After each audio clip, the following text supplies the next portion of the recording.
প্রিয় দর্শক, আসসালামু আলাইকুম ওয়া রাহমাতুল্লাহ। এই হোটেলে গত রাত কাটালাম। এখন 10:30 বাজে সকাল। এখন এই হোটেল থেকে আমরা বিদায় নিলাম। আমরা আজকে আবার 4 ঘন্টা জার্নি করব। 4 ঘন্টা জার্নি করে আমরা টেম্পা পৌঁছবো। ওটা সমুদ্র সৈকত।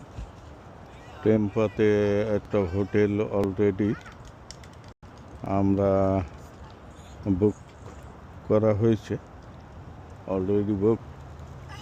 সেখান দিয়ে 4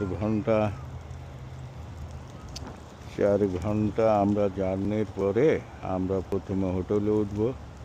তারপরে ওখানে আমরা বিভিন্ন জায়গায় ঘোরাঘুরি করব, যা বিভিন্ন সময় ভিডিও আকারে আপনাদেরকে দেখাবো ইনশাআল্লাহ। তা আপনারা সবাই ভালো থাকবেন। আল্লাহ যেন সবাইকে ভালো রাখে, আমাকেও ভালো রাখে। আসসালামু আলাইকুম ওয়া রাহমাতুল্লাহ।